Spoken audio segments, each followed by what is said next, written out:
ఇక పంజాబ్ బౌలింగ్ కంటే కూడా ముందు మాట్లాడుకోవాల్సింది ఫీల్డింగ్ గురించి. Ishan Kishan easy catches 2 miss చేశారు. అండ్ ముఖ్యంగా శశాంక్ సింగ్ అయితే లాస్ట్ ఇయర్ మనం చూసుకుంటే ఫైనల్లో తను హీరో అయ్యాడు, పంజాబ్కి అంత ఫైట్ చేశాడు. ఈ ఇయర్ మాత్రానికి తనే విలన్ అయ్యాడు. ఆల్రెడీ ఇంత ముందు డ్రాప్ క్యాచెస్తో తన టీంలోంచి తీసేశారు. ఎవరైనా బ్యాటింగ్ బాగా చేయట్లేదు, బౌలింగ్ బాగా చేయట్లేదు అని టీంలోంచి తీసేస్తారు. తను మాత్రానికి ఫీల్డింగ్ బాగా చేయట్లేదని తీసేశారు. 2 మ్యాచ్లు పక్కన పెట్టారు, మళ్ళీ తనని తీసుకున్నారు. మళ్ళీ సేమ్ అదే ఫీల్డింగ్, మళ్ళీ క్యాచెస్ మిస్ చేశాడు. అసలు ఇన్ని క్యాచెస్ మిస్ చేసే ప్లేయర్ అయితే ఎవరు ఉండరు ఇంటర్నేషనల్ క్రికెట్లో కానీ ఐపీఎల్లో కానీ. తను ఇప్పటికే ఒక 10+ ఈజీ క్యాచెస్ టఫ్ క్యాచెస్ పక్కన పెడితే ఈజీ చేతిలో పడ్డ క్యాచెస్ తను మిస్ చేస్తున్నాడు.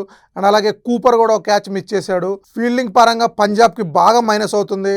ముఖ్యంగా చాహల్ బౌలింగ్లోనే క్యాచెస్ మిస్ అవుతున్నాయి. అయినా కూడా ఈ మ్యాచ్లో చూసుకుంటే అందరూ 10+ రన్స్ ఇస్తే ఓవర్కి తను ఒక్కడే 8 రన్స్ ఇచ్చాడు. చాలా మంచి బౌలింగ్ వేశాడు. అటు హర్షదీప్ కానీ, ఫెగర్సన్ కానీ అండ్ అలాగే జాన్సన్ అందరూ ఫుల్గా రన్స్ ఇచ్చారు. ప్రతి ఒక్కళ్ళు 10+ రన్స్ ఇచ్చారు ఓవర్కి. ఇక తర్వాత పంజాబ్ బ్యాటింగ్ దిగటంతో ఇందాక మనం మాట్లాడుకున్నాం క్యాచెస్ మిస్ చేయడం ఎంత మైనస్ అని. సన్ రైజర్స్ హైదరాబాద్కి క్యాచెస్ ప్లస్ అయినాయి. స్టార్టింగ్లోనే సూపర్ క్యాచెస్, ఇషాన్ మలింగ్ అవ్వచ్చు, కమిన్స్ అవ్వచ్చు అండ్ అలాగే స్టోనిస్ది ఇషాన్ కిషన్ కూడా సూపర్ క్యాచ్ పట్టాడు. కీపింగ్ ఫస్ట్ మిస్ అయింది, తర్వాత దాన్ని మళ్ళీ తను 2వ అటెంప్ట్లో పట్టుకున్నాడు. క్యాచెస్ విన్స్ మ్యాచెస్ అంటారు.